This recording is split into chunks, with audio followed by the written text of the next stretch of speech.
A few years ago, Ford made the shocking announcement that they were going to kill off every passenger car in America except for the iconic Mustang name. Now, of course, since then, a lot of consumers have been wondering, what is Ford going to replace all of those cars with? Now, of course, in the last couple of years, we got the new Bronco and Bronco Sport, and we got the all-electric Ford Mustang Mach-E. However, what if you're looking for an affordable, small pickup truck for your urban lifestyle? Well, today I'm standing by that exact vehicle. This is the brand spanking new 2022 Ford Maverick, a new unibody compact truck that's built off of the same C2 architecture as, of course, the Ford Escape and the Ford Bronco Sport. It comes standard with hybrid power underneath the hood, and Ford is promising 40 miles to the gallon in the city for the base hybrid engine, which is an astonishing number by pickup truck standards. So if you guys have been looking for a small urban lifestyle pickup truck that's affordable, how does the brand new 2022 Ford Maverick stack up? Stay tuned to find out.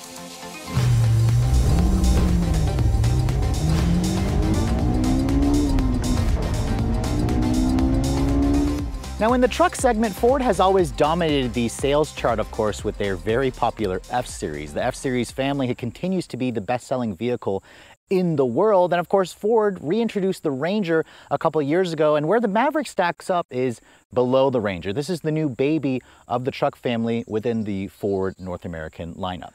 So let's take a look at the styling of the new Maverick. Now, this compact truck also competes with Hyundai's new Santa Cruz. I've had a chance to already drive and film the Santa Cruz for you guys. So I'm really excited to get behind the wheel of the new Maverick because this car is built off of the same platform as the Bronco Sport. Now, let's first talk about the styling. This particular one here that I'm showing you is this really interesting gray that's called Area 51. It's almost kind of like a bluish gray tint. It's very trendy with this gray bluish color. And this particular one that I'm showing you is also the top of the spec Maverick Lariat with the first edition package. You can tell it's a first edition because it has that hood graphics there that really helps this vehicle stand out even more. The front fascia is very unique. In fact, it doesn't really look like any other vehicle in the Ford family. And I'm also really happy with how Ford has been styling a lot of their vehicles. A lot of their new cars are looking really exciting. They're looking really interesting. You can see the headlights on the Maverick. All of them come standard with LED headlights. You can see the Lariat trim kind of upgrades the LEDs where it gives you an LED daytime running light. The turn signal, as you can see, is just an incandescent design,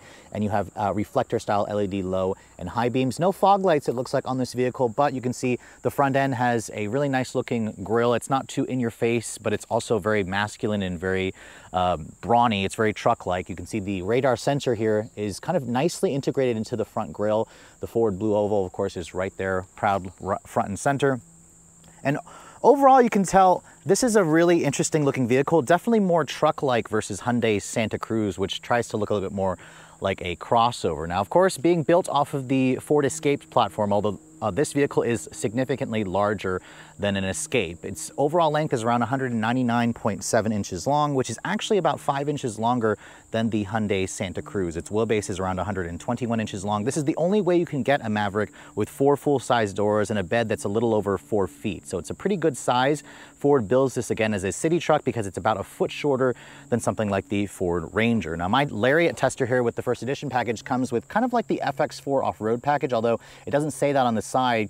You do get these all-terrain tires that come with the FX4 off-road package with these black painted wheels. These are, of course, specific to the first edition. All Mavericks have roughly 8.3 to 8.6 inches of ground clearance. The all-wheel drive versions like this one here gives you a little bit more ground clearance. And looking at the truck in person here out in the wild, you can tell this is definitely a smaller vehicle. I can kind of stand next to this truck and easily reach into the bed or get onto the roof. The truck definitely has a more traditional look, although you can tell this is a unibody design when you look right here. There is basically no area here where there's a separation between the cab and the bed.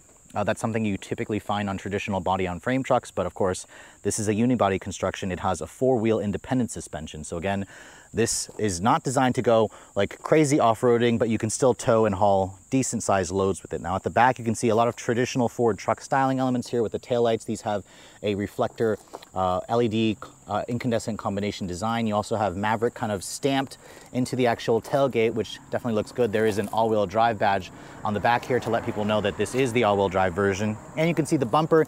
See, my tester already has the tow package. This will tow a maximum of 4,000 pounds. And the bed, Ford designed a flex bed system on the Maverick. Although the tailgate itself is not damped, You can see the bed is pretty useful. This first edition model has a spray-in bed liner. You also have really nice areas here where you have tie downs, you have LED lighting. There's also a 400-watt power outlet back here. And then there's a really nifty storage compartment over here, which Ford says you can take out the false floor in here. And this area is pretty deep. You can put like a 2-liter bottle or water bottle in there, or kind of hide maybe an air compressor pump. This is included on the Lariat and the XLT trim. And I definitely think the bed is more useful versus the Santa Cruz. My tester also has this soft tonneau cover, which will help to protect your stuff back there. The one thing I wish is the tailgate is not damped. However, I believe it's not damped because this bed allows you to take this little thing off right here. Don't know why it's not coming off. That took a lot longer than I expected, but you can basically take this off right here. You can put it onto that area, and that allows you to kind of adjust the how far the tailgate falls down, which can be handy if you guys are carrying 4x8 sheets of plywood back here, which Ford says will fit in the bed. I believe you have to have the tailgate down though. So now that we've talked about the exterior of the new Maverick, let's hop inside the interior of this fully loaded first edition model. You can see here's the key fob for the vehicle. It's the typical Ford key. It also includes remote start on the fob. It's a little bit of a larger key. Ford does not offer their phone as a key feature because this vehicle does not have their newest Sync 4 system. But let me show you guys this interior because it looks really cool and it goes really well with this Area 51 exterior color. Now looking at the interior design of this Lariat trim, you can see the Lariat is the only trim to give you the ActiveX synthetic leather material, and Ford wanted to go with kind of a durable, honest theme with the interior design, and I think it really works. This is actually a lot nicer to me versus the new Hyundai Santa Cruz. I love this color combination. Hyundai needs to step it up and offer more colors on the Santa Cruz, but you can see you've got this navy pure ActiveX with this Sierra brown insert with the contrast stitching. The dashboard and the door panels are also made from, or have the same navy pure dark blue interior color. You also have some recycled materials with these really cool plastic textures. All the panels here are hard touch plastic, but they have a unique texturized finish to them. And again, it's a under $20,000 truck. So this vehicle here has a really interesting looking cabin, especially the door panels. I like the way they look, and you can see massive 1-liter bottles fit in the door pockets here, which is really great for those of you who like to carry stuff like that around. Now, getting inside with 8.6 inches of ground clearance, it definitely is not hard to get in and out of like a truck. You don't have to step in. It doesn't really require running boards. You kind of just glide in like any other SUV, which is definitely going to be a great selling factor for those of you who don't like getting or climbing into trucks. Now, shutting the door has a nice solid sounding thunk. This is based off of the same platform as the Bronco Sport and the Escape. And you can see this interior tech-wise, even for a base engine or a base model, or not really a base model, but the least expensive and smallest truck in Ford's lineup, very, very impressive. Now, this Lariat trim does have push button start, which the button is down here. If you guys had an XLT trim, you'll have a traditional key and fob where you have to insert the key. The button is down there. Took me a little bit of time to find it, but once you kind of get used to that, you can see starting the vehicle up, you have a 6.5-inch screen here between the two analog dials. That is optional. The lower level Mavericks will have like a 4.2-inch display. So this is the bigger one. And then you can see here, all Mavericks come standard with their 8-inch touchscreen Sync 3 infotainment system. So I'm sad to say that Ford did not put Sync 4 in this vehicle like they have in the new Bronco. This has the same infotainment system as the Bronco Sport. It does have Apple CarPlay and Android Auto, as you can see, but it's a wired connection. It doesn't have over-the-air updates. This is the older system. But if you guys are curious, there is a nice big center bin over here, or console, or storage cubby right here, sorry. And I was really hoping that Ford would eventually offer like a larger screen here to kind of get rid of this cubby. They said right now they don't offer a larger screen. This could easily be expanded to a 12-inch display. Maybe they'll do that in a refresh model, but the 8-inch display is the largest you'll get. You can see there's also a nice storage cubby over here. Dashboard materials are hard touch plastic, which is a little disappointing compared to the Santa Cruz, which had a little bit nicer materials, but I do like the recycled materials, this texturized look on the dashboard with this, again, really interesting design to it. Very simple and straightforward. Very nice also tech features in here. You have Ford's B&O 8-speaker sound system, which sounds really good. You have a volume knob and a tuning knob over here. You have dual zone climate control. You have 3-level heated seats. No cooled seats are available. And then down here you can see some Mavericks will have orange touch points or orange highlighted trim pieces. This one here has the brown. There's a wireless phone charging pad down here, which is huge. You also have a nice area here where you could stick your phone over there for the passenger, which is great. Wired connection, 2 USB ports down here, like I said, and then you can open up that rear window by pushing that button over there. And that opens and closes the rear window, which is great. rotary style shifter here for the 8-speed automatic transmission. If you guys put this into reverse here, you can see there's your backup camera. It has trajectory and distance markers and parking sensors, but Ford does not offer a top-down 360 camera. They also don't offer a heads-up display. Wasn't really expecting that. The seats in this vehicle, I have a 6-way power adjustment on the driver's side, which is nice. You also get a lumbar. The passenger side is completely manual. Like I said, heated seats, no memory seats are available, but I love this material. Very comfortable seats, same ActiveX material that you'll find in the Mustang Mach-E. The steering wheel, you can see this is the same Ford steering wheel that we find and believe in the Bronco Sport and the Escape. The steering wheel itself is tilt and telescoping that offers a good amount of adjustability. You have traditional buttons on the wheel for your cruise control, the adaptive cruise. This one here with the Lariat luxury package includes adaptive cruise with stop and go. But if you're looking for Ford's Blue Cruise, they don't offer it, but they do have their Co-Pilot 360, so you'll get features like automatic emergency braking and lane departure alert as standard. The leather on the wheel does feel a little bit cheap for my taste, but it is nice that it's a leather wrapped wheel. So I can't really knock them there too much. You have your traditional controls here for the turn signals. Like every other Ford product, your lane departure alert, the button is over here at the end of the turn signal stalk. And then you can see over here, lots of storage down here. These buttons right here, there's your electronic parking brake. This one here controls your drive mode selector. So you push that button, you can cycle between normal, tow haul, slippery, eco, sport, and then back to normal. The graphics also look pretty decent. There's your traction control off button there, your automatic hold, auto start stop defeat button, and then you can see lots of more storage cubbies over there. Nice padded area here for your armrest, and then decent size storage console over there, which is good. In terms of the space also, I really like how much space this truck has. It gives you a nice commanding view of the road and also feels pretty roomy and open and airy with this kind of horizontal theme to the dashboard, which really makes this user friendly and makes the cabin feel a little bit more open. The glove compartment you can see is a bin style. It's damped but not lined with felt, pretty decent size. And then above me, there is more LED lighting up here, and then this standard size moonroof, which I believe is included as part of the luxury package. It's pretty nice to get a moonroof here, although if you're looking for a full pano roof, Ford does not offer that. You'll have to move up to, of course, an F-150 to get something like that. But overall, the cabin for a inexpensive truck to start, this one here is definitely a lot more, is a very nice place to spend time, very roomy, decent tech features. What would have made it perfect if Ford offered a larger screen with their Sync 4 infotainment system. Now the Maverick is only available with 4 full-size doors, so that's great news for those of you who actually need to carry stuff back here, because the back seat area of the Maverick is pretty spacious. And for the back seat, I've actually switched over to this XLT trim that has the navy pure cloth interior. Now, unlike the Lariat First Edition, you can see you have a cloth interior here with this really interesting kind of like pattern that resembles like jeans to me, or it's just a really unique kind of modern look, retro modern design theme where I like the contrasting stitching here. The fabric also feels really high quality. I usually don't like cloth seats, but these feel really soft. They don't feel scratchy or cheap. The door panel materials, you can see hard touch plastic back here, but you have these nice orange accents, still some of that recycled plastic look there. But the touch point here is nice and padded, so that's kind of where it counts. Now getting back here, Ford says you get around 37 inches of legroom back here, which at 5'7", I have a crap ton of space, which is really good. The floor back here is not flat, but it's nearly completely flat. There is one USB port over here, no power outlets and whatnot. Remember, this is the lower XLT trim. You have a map pocket over there, which is great. You still have a nice armrest here that folds down, and then this window here, it does open manually, although in the Lariat version, this has a power switch that allows that to slide open. LED lighting in here, surprisingly, which is good. This one here still has a sunroof, which I like, and you can see there's the way the dashboard looks on this XLT version, which is pretty similar. You still have the same 8-inch touchscreen there, and then of course that's the smaller 4.2-inch display. This one here is the hybrid. We'll drive this in a moment. There's a lot of orange accents. It's also missing the wireless phone charger. Now, of course, this is a truck, and one area I want to show you guys real quick is the underfloor storage. Now, this folds up in one piece, which, as you can see, when you fold it up, there is a decent amount of storage underneath here. On the hybrid versions, there's a little bit less space on that side because that's where the 12-volt battery goes, as opposed to being under the hood. But this definitely has more space than I expected it to have for such a small truck. Now, the first edition model was really nice to look at, but because I'm at this Ford event just outside of Nashville, I had the opportunity to show you guys all the different trim lines of the Maverick. Of course, there's the base XL. You can distinguish it with the Steelies. They still come with full LED headlights, although the turn signal is still incandescent, no fog lights.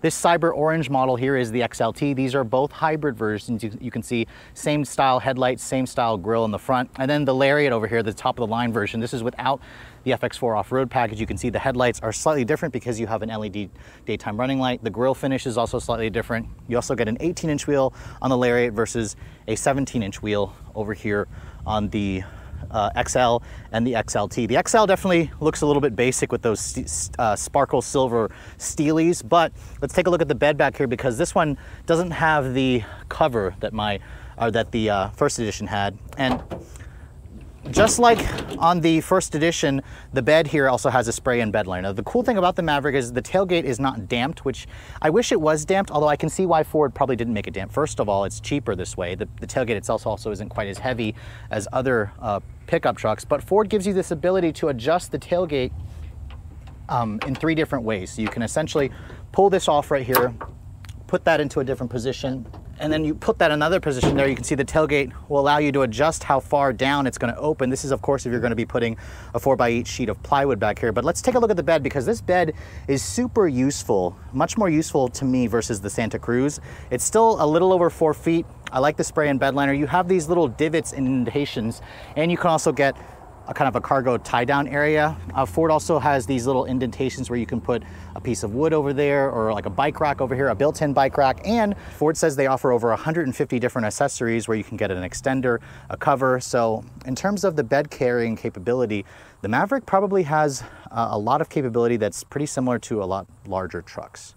Now, under the hood of the Maverick, Ford is going to offer a choice of 2 different powertrains, and this is where the Ford stands out against the Hyundai because they seriously made fuel economy a high priority. Your base engine is going to be a 2.5-liter 4-cylinder full hybrid system. That's the same powertrain out of the Escape. That makes 191 horsepower. Ford is targeting 40 mpg in the city for that model. We don't have official figures just yet. The caveat, of course, with the hybrid, it only comes with front-wheel drive. Now, I suspect most owners who actually plan to tow and haul heavy loads are probably going to want to go for this 2-liter EcoBoost, which this particular one here has.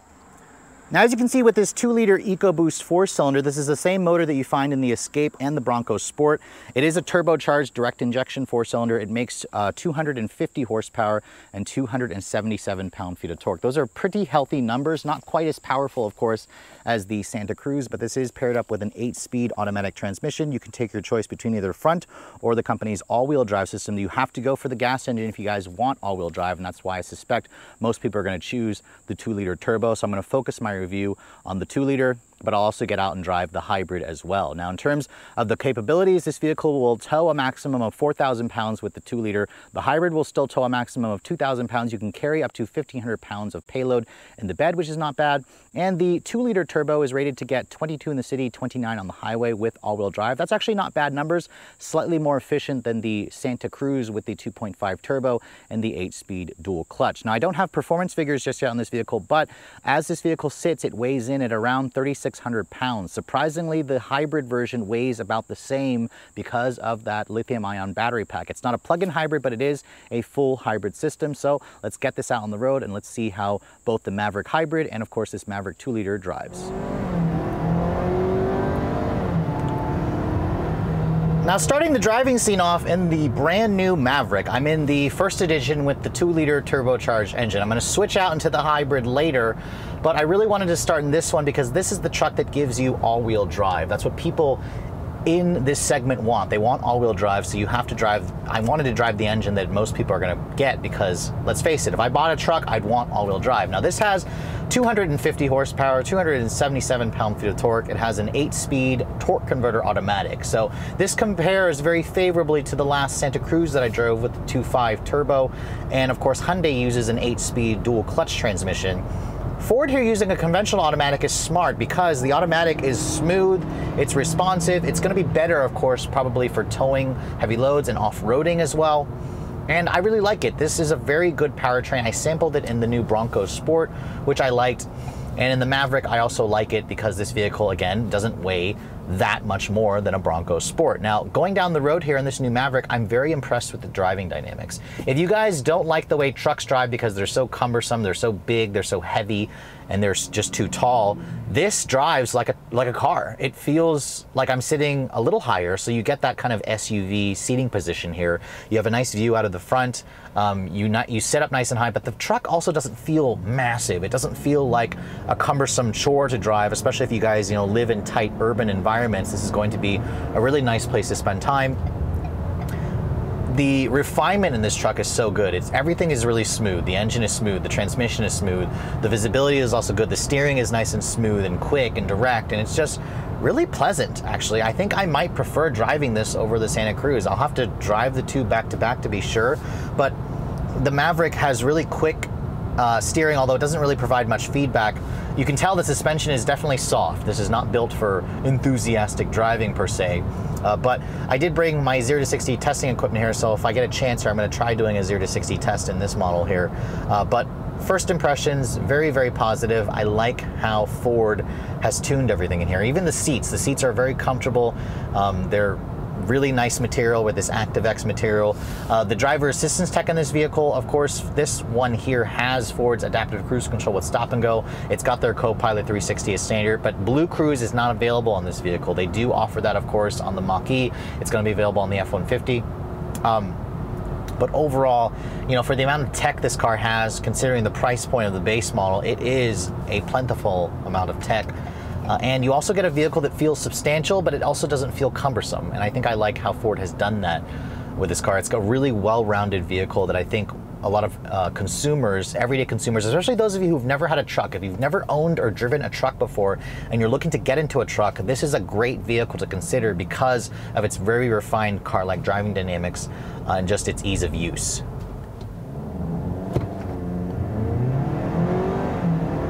Very good power. I did a little bit brake torque there, and I got, wow, 0 to 60 in 6.42 seconds. That's impressive. I mean, Ford didn't quote any 0 to 60 times for this vehicle yet, but 6.4 on my first run there. That was on a completely flat surface, really good reaction time. Really impressed, actually, with that performance. I'll be curious to see what I get in the hybrid.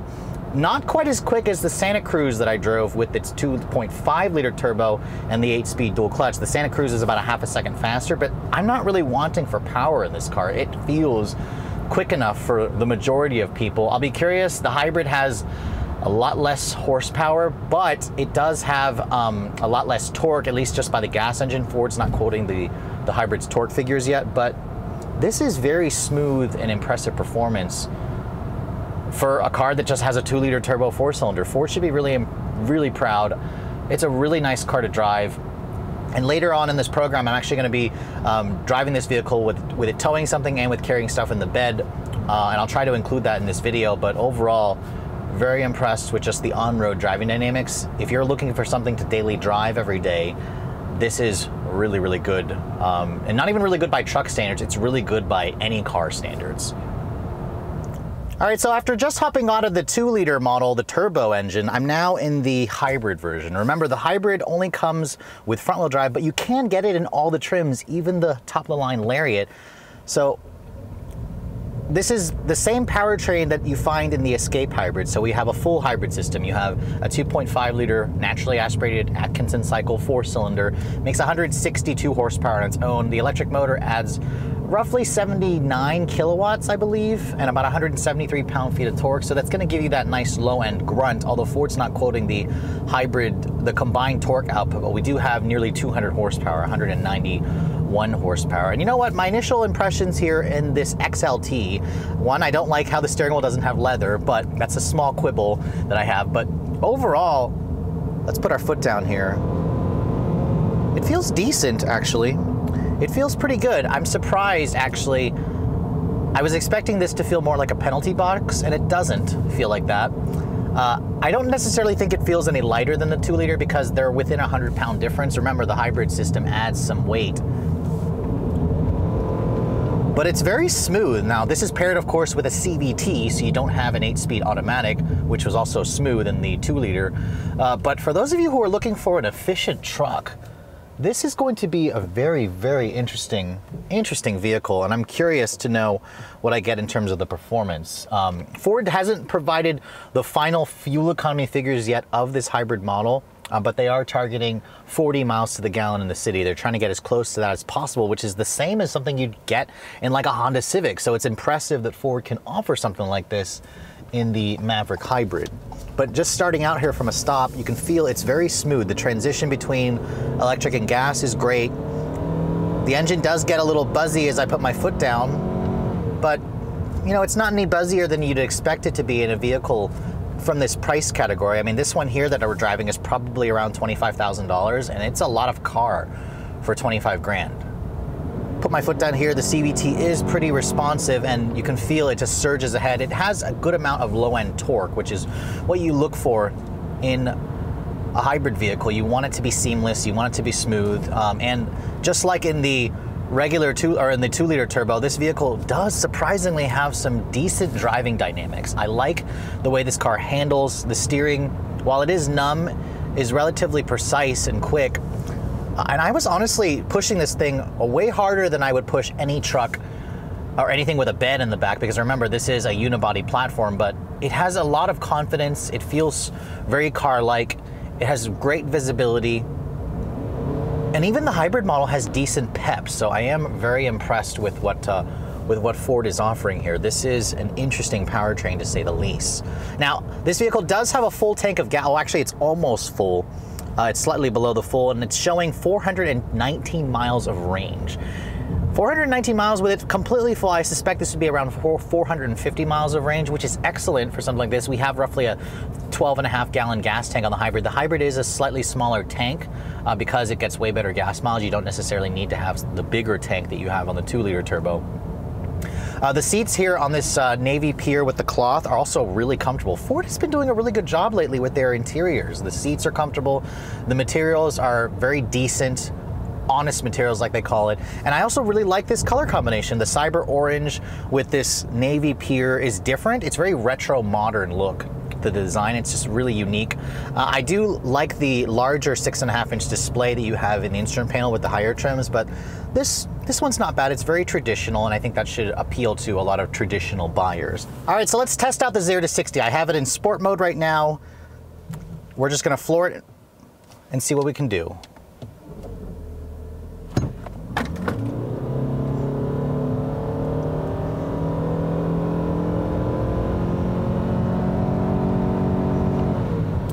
Wow, 0 to 60 in 7.59 seconds. 7.59 seconds is really impressive. This is only about a second slower than the 2-liter turbo. And of course, you can credit that to the hybrid powertrain. The electric motor offers so much low-end torque that it makes this truck feel super responsive at low speeds.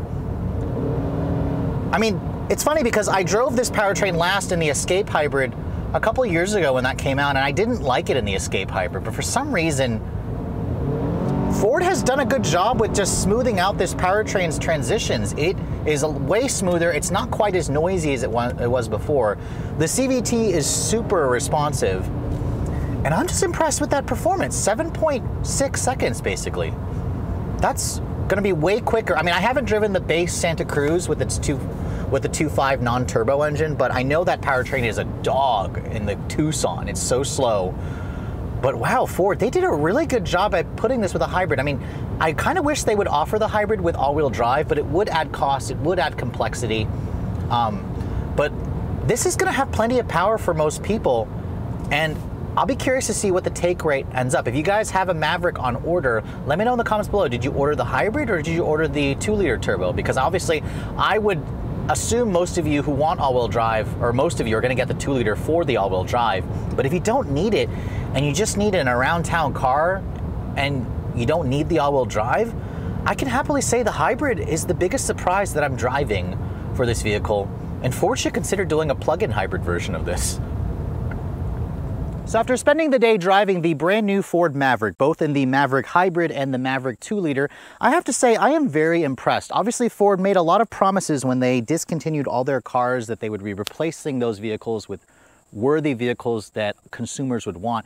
And I think the Maverick is the one that a lot of consumers are going to pick up because unlike a lot of other new vehicles, which new cars today are just getting so expensive, this truck is affordable at a base price of $19,995 plus destination for the base XL, which I showed you guys earlier in the video what the XL looks at. This XLT version is about $3,000 more, and it includes a much better look to it. This one here is probably around $24,000 with destination, and the hybrid was the biggest surprise. I was not expecting the performance of the hybrid powertrain to be so good. 0 to 60 in 7.5 seconds. The 2-liter turbo, if you guys must have all-wheel drive, is also better with its 6.4 seconds 0 to 60. Its interior is comfortable. It has a unique look. I love these fabulous colors that Ford offers, especially on this cyber orange, which really makes the truck stand out. And unlike its main competitor, the Hyundai Santa Cruz, I think the Maverick is a little bit more useful. Its bed is more useful. Ford offers more features to it. It doesn't tow quite as much, but it does haul about the same payload in the truck bed. And as you guys saw, the back seat is pretty capable. It has room for average size adults. And if you guys really like tech, you can load up the first edition model with basically everything. The Lariat version gives you a lot of those tech features you want, although my quibbles are few and far between. I do think Ford should add Sync 4 with their over-the-air updates, and I do think they should consider doing a plug-in hybrid version because it would probably do extremely well. Now, speaking of which, the first edition model that I showed you earlier, that one was around $40,000, a little bit expensive, but very, very nice truck. This one here is probably around $25,000, and it's probably the one that a lot of people are going to buy. If you're looking at something like a Honda Civic, a Toyota Camry, a Mazda 3, you should be looking at this, which is precisely why Ford has over 100,000 pre-orders. So be sure to put your name down on the list if you want one of these, because it's going to be an amazing daily driver. And if you're on the fence between an SUV and a truck, or you've never had a truck before but you want one, this should be very much at the top of your list. But with all that said, I hope you guys have enjoyed my full overview on the 2022 Ford Maverick. If you're also looking to see the latest cars I'm testing, be sure to follow me on Instagram at redline_reviews, like us on Facebook, and as always guys, please keep subscribing to the Redline Reviews YouTube channel for all the latest reviews. Thank you so much for watching. I'll catch you all in the next video.